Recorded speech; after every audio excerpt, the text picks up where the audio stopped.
Today, we will discuss bronchitis, but really quickly, are you fed up with lecturers using complex vocabulary to appear smarter? Whether you are a current student or healthcare provider, doctor, nurse, pharmacist, seeking to remain up to date, this channel will provide a simple way of teaching emergency medicine in layman's terms. Here on Emergency Medicine on Demand, my goal is to help you retain tons of information in the shortest amount of time possible. Bronchitis is an inflammation of the airways in your lungs, specifically the bronchial tubes. It can make you cough a lot and can cause discomfort in your chest. There are two main types.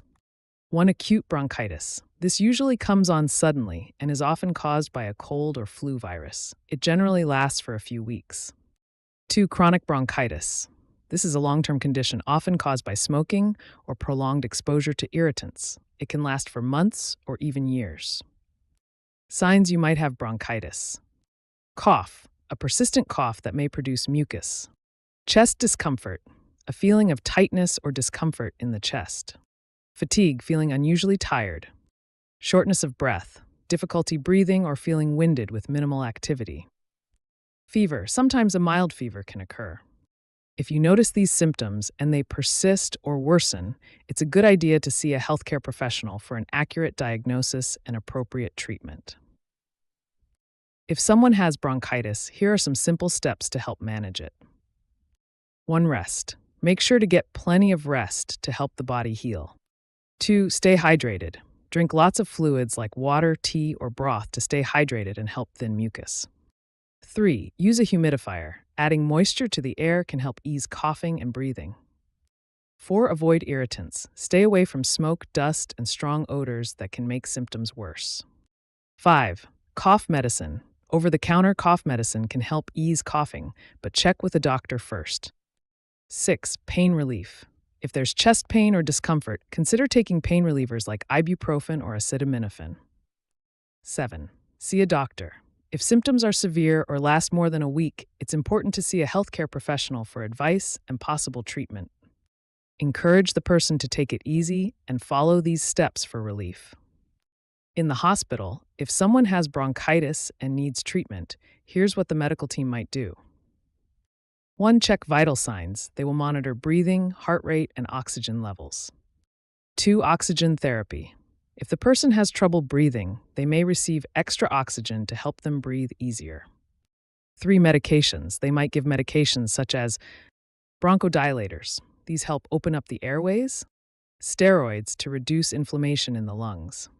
Antibiotics, if a bacterial infection is suspected. 4. Nebulizer treatments. This is a machine that turns medicine into a mist to help with breathing. 5. Fluids. They may provide IV fluids to keep the person hydrated. 6. Education.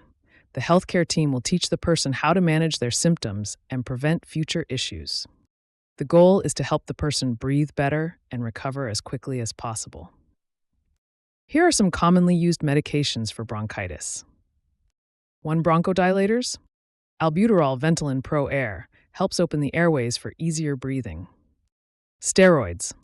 Prednisone reduces inflammation in the airways. 3. Cough suppressants for dry cough. Dextromethorphan Robitussin DM helps reduce the urge to cough. 4. Expectorants for mucus.